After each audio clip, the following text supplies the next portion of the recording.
Hey YouTube, welcome back. It's 5:44 in the morning here in Michigan, June 5th, Saturday. Couldn't sleep, so I got up and decided to make a part 2 video to the affidavit video. 205 people have already watched it in the last 6 hours, so I'm going to go into a little bit more depth. And also thank you for everybody who subscribed. That's awesome. I appreciate it. 190 people. I think the last video I had 160 something, so that's 30 people in 6 hours. Lots of credit to Dave Jose for posting my video and his discussion on his channel. Appreciate it, bro. So what I'm going to do now is I'm going to dive into a little bit more about the affidavit and answer some questions. I got a question down here. It's a pretty long one. Well, it's not long, it's just 8 questions.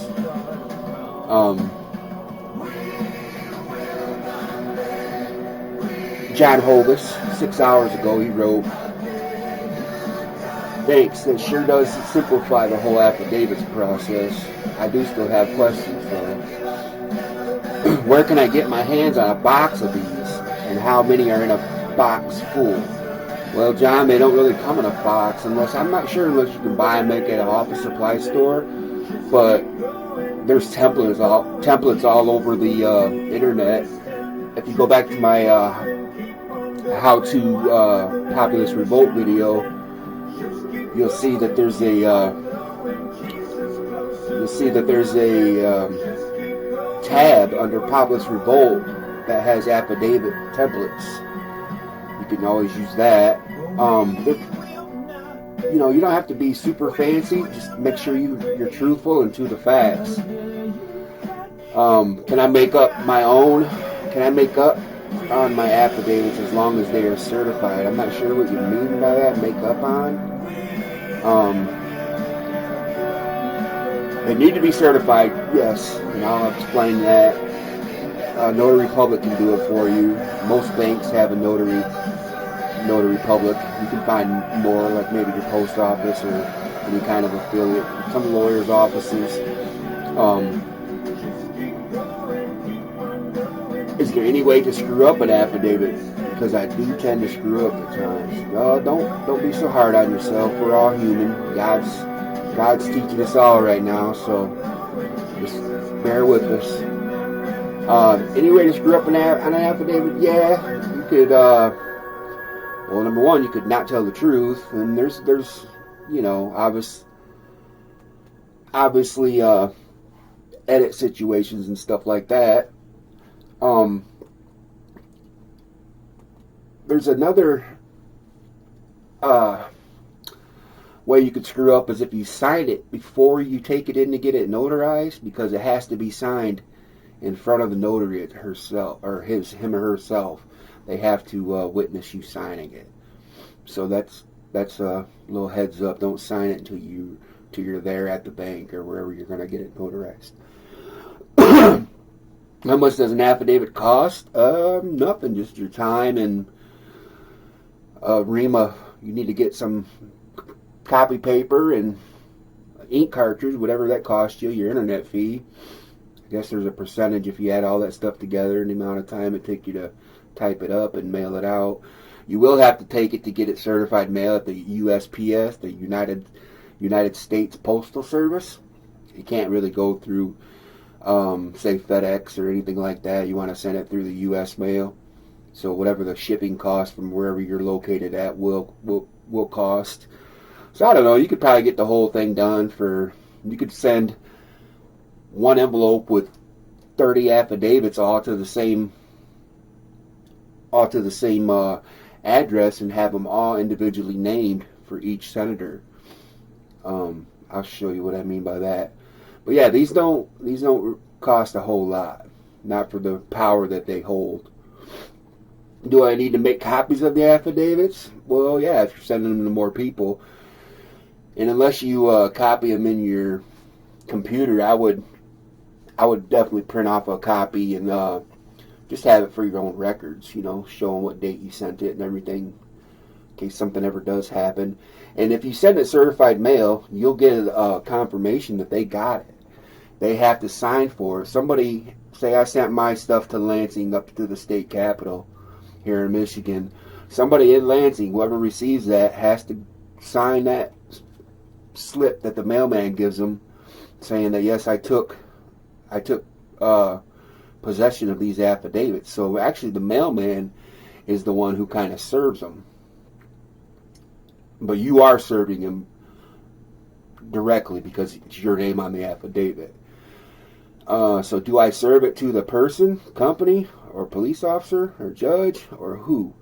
I kind of just answered that. Whoever you're writing the affidavit on, or whoever you want to be, to know what, whoever's supposed to get the information that you're trying to get figured out, that's who you send it to. If it's a judge, it could be a lawyer, it could be, a police officer, it could be a company. There's many types of affidavits.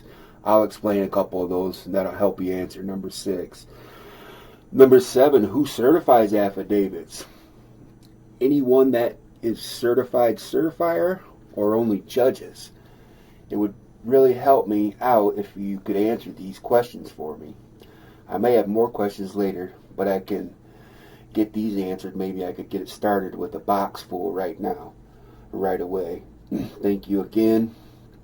Everyone in America needs to know this. It should be mandatory subject in schools at 6th grade or earlier. If we all knew the law and used it, the government would not be able to be so corrupt.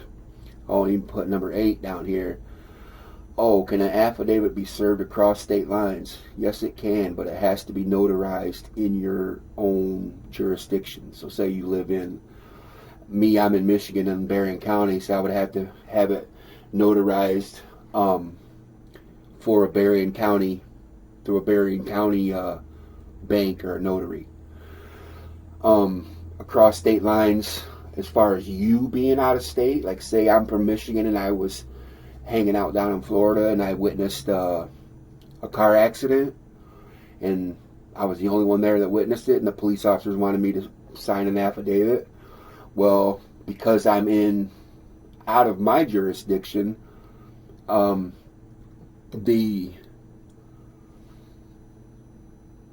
person who notarizes it has to be a resident of whatever jurisdiction I'm in.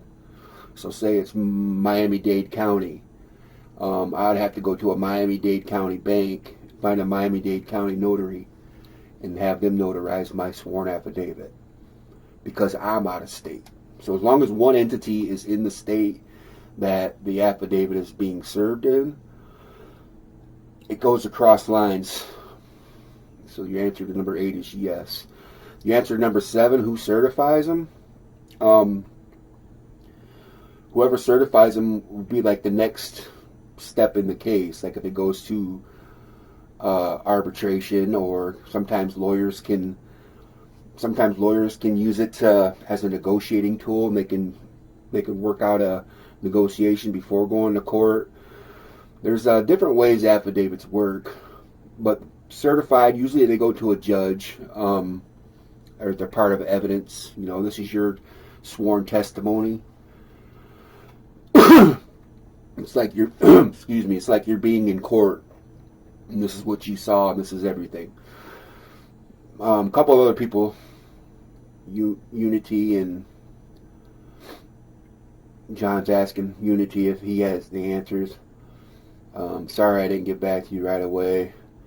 No, someone does. Dave Cares For You does. I sent him a video, but he's so busy. I sent him a message on Telegram, but Dave's pretty busy. He will get back to me, but for right now, I think I can handle it. So I hope that answers all those questions, and I'm just going to dive right into a little bit more in depth on how to write an affidavit. There's 6 little steps here I found on g2.com. Excuse me. These bullet points, I'll put the link to this in the description so you guys can go back. Interested in learning more about a specific topic, you can click on these links and it'll jump you down the page. Well, I'm just going to start right from the top. Because it's a legal document, there is a right way to write an affidavit. Most affidavits can be completed by any person, but they must be notarized. Below is the 6 basic processes you'll need. So the first thing you're going to want to do is title your affidavit. Titling your affidavit, just all that is tells the person who's reading it what you're going to be talking about, what you're swearing to, and you'll include your name in this title too, so they know who the affidavit's coming from. So here's an example. This guy, ma'am Jane Doe, is writing an affidavit about residency, and she's the affidavit. She's the person who's writing it. So she put her name underneath the title of what it's about. Your affidavit is being submitted before a court. You'll need to include the caption of the case in this section as well. That's if your affidavit, I'm sorry. Right here, so if say this was going to a court case, I'll show you an example. But you just type the court case and what county, state, the court's address, all that in the residence, and cite the name of the case number. Craft a statement of identity. This is where you explain who you are, and that you'll include like a little bit of personal information about yourself and anything that's relevant to what you're going to be talking about. So here's an example. My name is Jane Smith. I'm 40 years old. I work as a bank teller, and I currently reside at 140 Maple Lane, Huntsville, Alabama. So say I'm down in Florida, I would write, my name is, I live in Berrien County, Michigan. I work at self-employed. I currently reside at, I'd put my address, and then I'd put, Berrien County, Michigan. Because no matter where it's written at, you still have to link this to where you're at. You're the person writing it.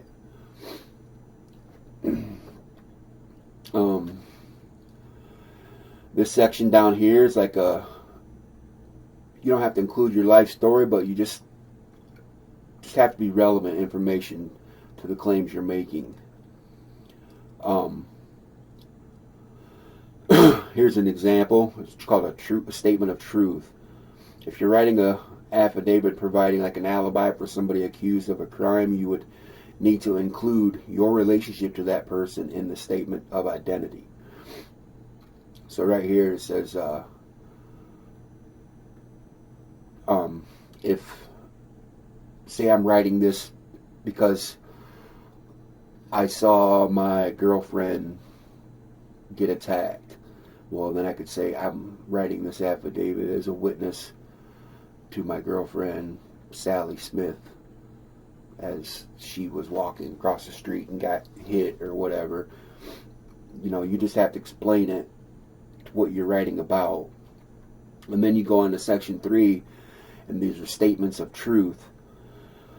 This section, your affidavit is used to swear that you're telling the facts, that you are telling the facts, and it's accurate to the best of your knowledge. A statement of truth is equivalent of swearing under oath in a courtroom. So this stands up, like I said, this is your testimony. Here's an example of what that might look like. I, Jane Smith, swear that the information in my sworn statement is truthful to the best of my knowledge and understanding. Your statement of truth must be in the first person, so you're writing it about yourself. And you need to identify yourself, so put your real name in there. It says keep it short and sweet. You're just acknowledging that you agree and that you're going to agree not to lie. So you just say, look, this is me. I'm swearing that I'm saying everything I'm saying is truthful, and it's to the best of my knowledge. You know, everybody's human, so if the car was black and it might have been blue, well, I thought it was black. So I'm going to write black in my affidavit because that's what I thought. Even though it's wrong, you're going to be fine because that's the best of your knowledge.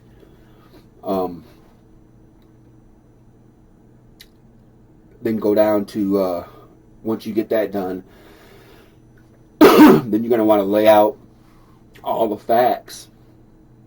And that's like, you can do that in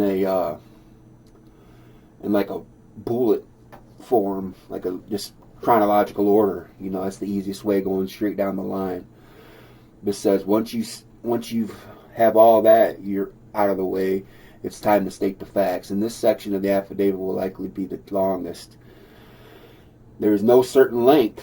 This section could be just important that it includes all accurate information. Here are some tips you can use to complete this section. Stick to the facts. Avoid injecting your personal opinion or observations into your affidavit. This is the time for you to not flex your storytelling skills. You need to keep the facts object, clear, and concise. For example, if you're writing that you saw the accused near the scene of the crime, you would say, I saw John Doe at 145 Maple Lane around 3 p.m. on the day of the crime. That's your saying, this is what you saw, this is my truth. You wouldn't say, I saw Jane Doe fleeing the scene of the crime on the afternoon Mrs. Jones was murdered. He looked nervous and guilty, like he'd done something. See, that's putting your thought into it. You don't want to put all that. The judge don't care if you think what he looks like, or if you think what he's thinking, or this is your interjection. Just leave that out. Stick to more. Keep it simple. You know what I'm saying? Your only job is to state the facts as you best remember them. Leave the interpretations to the lawyer. That's what this is. When you state the facts, you'll need to provide details such as names, dates, times, and addresses. This is the name. This is the time. He didn't put the date, but that's the address. You know what I mean. Put the date up there too. Outline your facts clearly. Clearly create an outline of everything you remember about the situation. Then in this, you're gonna figure out what facts you want, and then you'll put them in order. I always go with the most important one first, and just go down the line, and then even put them 1, 2, 3, just like this, so they will see. Each paragraph will be its own. Each issue will be its own line. It says one of the best ways to arrange is chronological order. That means going down in numbers. Each fact should be its own separate paragraph, and you should reference supporting documents as exhibited. So if I have, say I said, my neighbor called the police around 3:45 after discovering the body of Mrs. Jones. And then you could have, say you had the call log, you could type that in here too. That's like a supporting document. You can put exhibit 1, call log for this date at 3:45. And then what that will do is, when you add your picture, say you took a screenshot of a call log that proves that you were called at this time, you would just add that and you would cite it underneath here. 3, the police arrived and questioned everyone around 4:47 p.m. that day. Number 5, when questioned by the police, you told them about a disagreement John Doe and Mrs. Jones had the day before at the neighbor's picnic. So you just kind of want to lay it all down. And you reiterate your statement of truth at the end. So you're kind of going to want to sum it up, tell them what you told them, and basically make sure you re-hit home the fact that you're saying everything is true. This is your last chance to let them know that you swear and that you're not lying. So once you recounted all the facts, you'll close everything out with a statement of truth. All you need to include is a quick summary here's an example. I, Jane Smith, once again swear that the information in my sworn statement above, so all those numbers and points, is complete representative of the facts to the best of my knowledge. And then it says this section doesn't need to be any longer than a few sentences.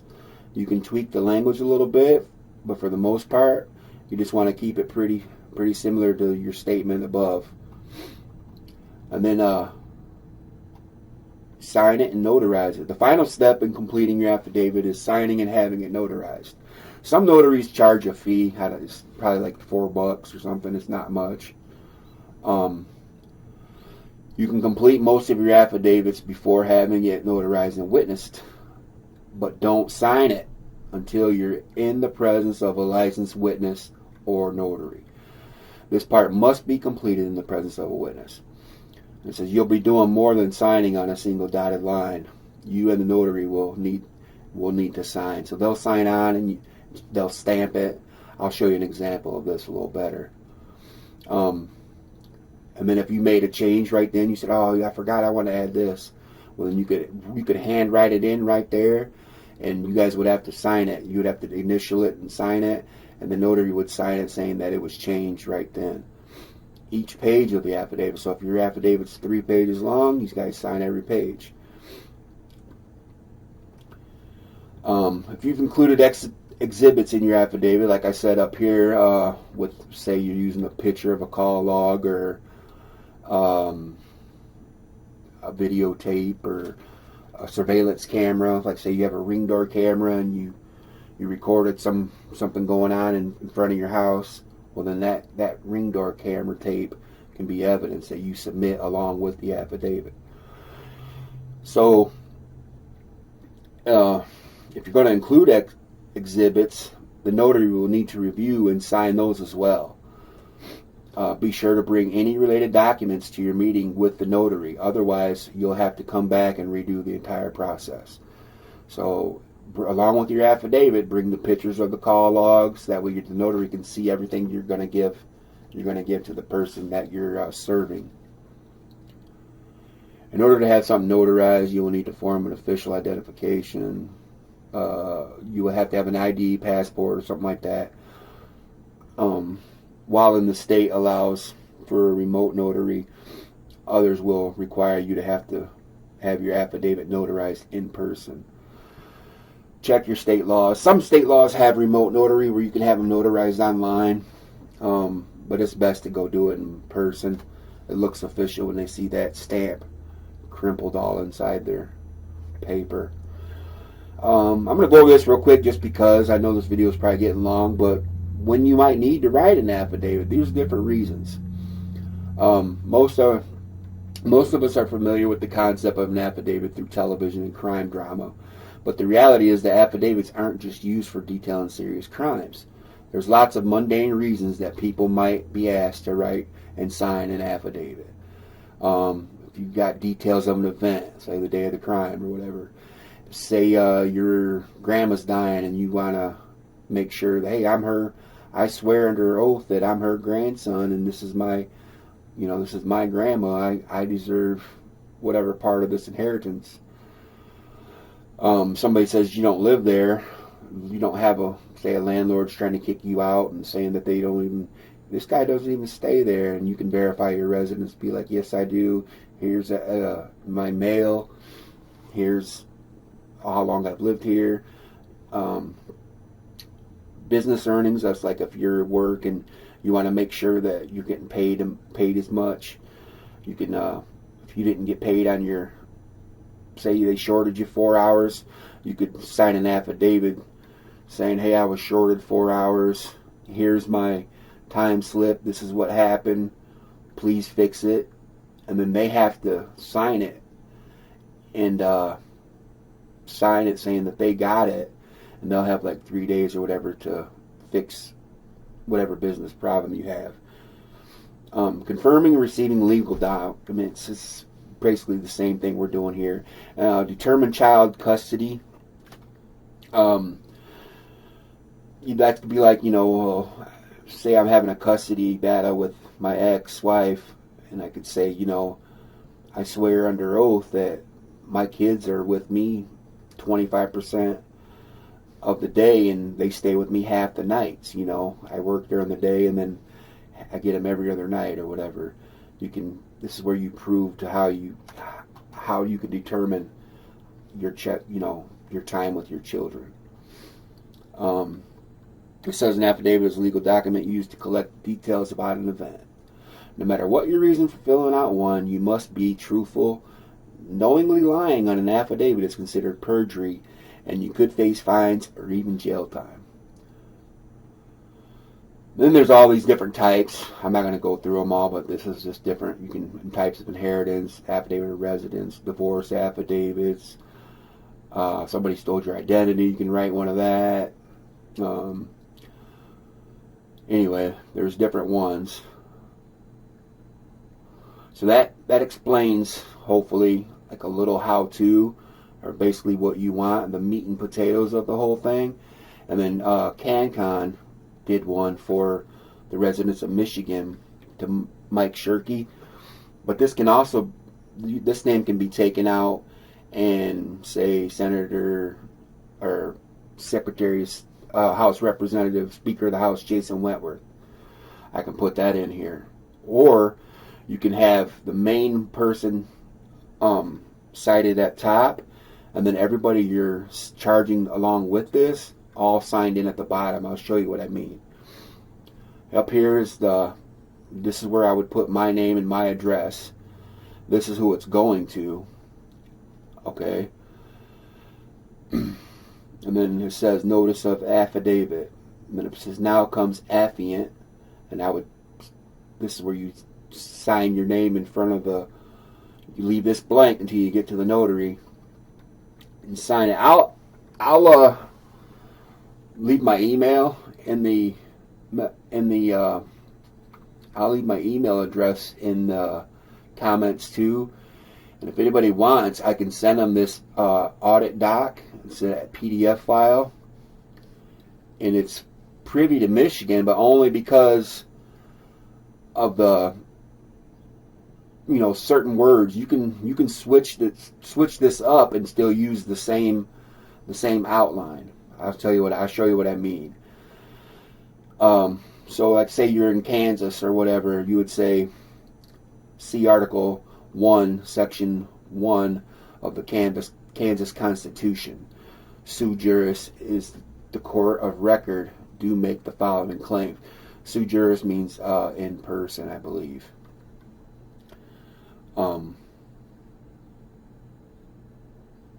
Article 1, and then this is what you're up here. You said see Article 1. Right here is Article 1. So you're citing what you're talking about underneath. These don't have to be super complicated like this one. I mean, this really isn't complicated, but it could be it could look overwhelming to most people, but it's really not. You can take this section here to find out your own constitution or whatever you're griping about and cite that down there. Well, this just gives a little brief history of what that constitution means. Qualifications of electors' residence. Every citizen attains 21 who has resided in the 6 months who meets the requirements of local residence provided by law. This is section 1. And this is just talking about what this affidavit is, because this is talking about voting, the voting process. So it kind of breaks down a little bit about it. And then this is like if you cite something, you can put the information where you found that at underneath. You don't have to get this technical, but this is going for a pretty big, important, Section 4. What this does is this places all of your facts, all of everything you want to explain, all in this section here. What you're gonna see, and what you're fighting for, or what the problem is. This is the whole section where you would leave that in. And then you verify that this is you, and it was executed in whatever county in Michigan on whatever date, and that's where you print your name. And then the notary, which is a jurat, will she'll fill this part out, put their stuff in here, or no, you'll put your stuff here in front of the notary too, and then they'll stamp it here, and then they'll fill this out right here. And then you're going to define what you want. So this is about an audit. So this is what we want to happen. Here's a brief summary of what the audit is, or what I'm asking for. And then all of these are points of interest in bullet form. The first two are just like a full review conducted after polls close for the purpose of determining whether the votes were counted accurately. A results audit. That's what I want. And then it goes down to talk about how the election inspectors training, we want to test, we want to check into everything. We want to check into their ballot containers used that day. Anything that they had to deal with, anything going on in that election, we want to go over. We want it all looked at. And you got to be specific. And then this one, it says, like, determine if the proper number of notices were published in local newspaper prior to an upcoming selection. The selection should supply an affidavit of publication to the publisher to confirm that. So say you want to know if it was printed enough and it was put out enough in a local newspaper, so it isn't suppressed. You know what I mean? It's like, hey, we didn't even know there was a day. We didn't even know nobody even told us. I mean, if you had to prove that the newspaper company didn't print nothing, they would have to swear to an affidavit too.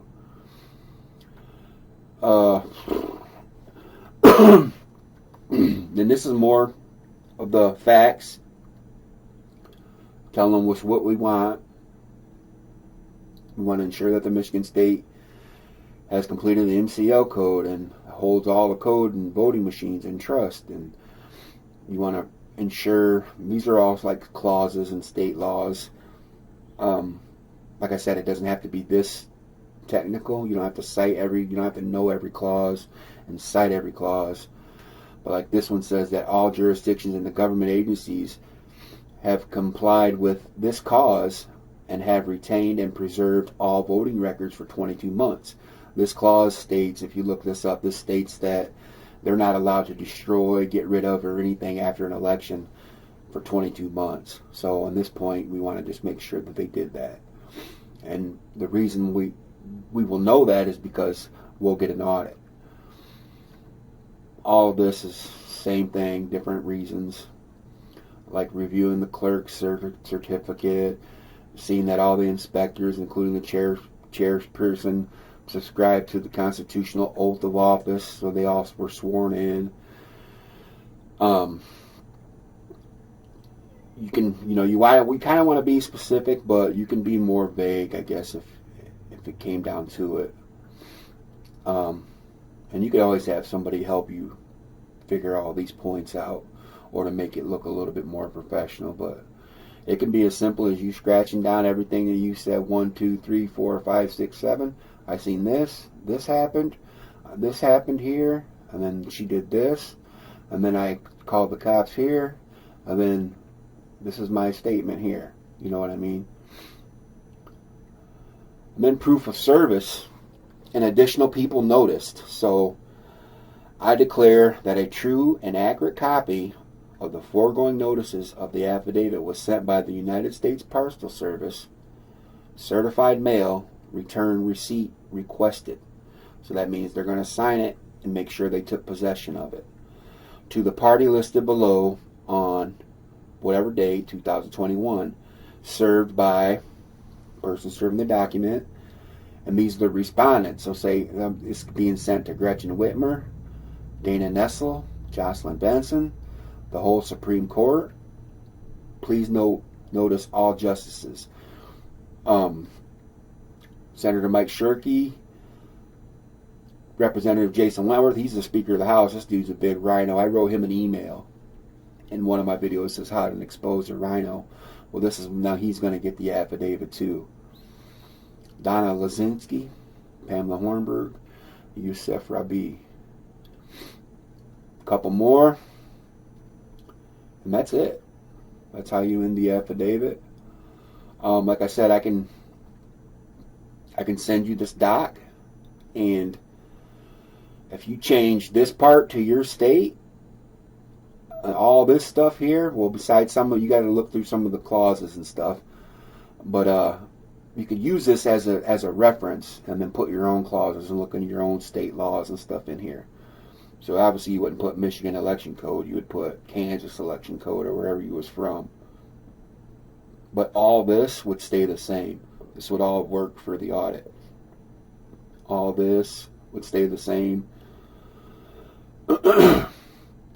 This part up here is all the same, like this whole template. You would have to change this stuff up here, your own information, but I can send it in PDF form or Google Docs form. So that's it. Sorry the video took so long. Hope this answered your questions, John Hovis. If not, redirect more questions and I'll try to figure it out, I guess. I got nothing but time, man. I'm disabled and a single dad, and I sit home all day, really. Pretty much just learn stuff and investigate stuff and try to figure out stuff. That's why I'm up at 5:30, 6:30 doing this. Anyway, like I said, I hope it helps. Appreciate you guys kicking it with me. Let me know. You can email me. I'll leave my email address in the comments, and I'll leave the link to this G2 article if you want like a reference, or you can go back and once you get to this article, you can go back and click all these, and it'll take you to different sections in this website. I didn't click on any of those because I'm trying to keep this video somewhat short. But without going up too much more time, like I said, I'm going to put this in the descriptions. My email address will be in the description. And I think that's it. Let me know if you have any questions. Appreciate you guys kicking it with me this morning. Until next time, have a good day, have a good weekend, stay safe, and peace.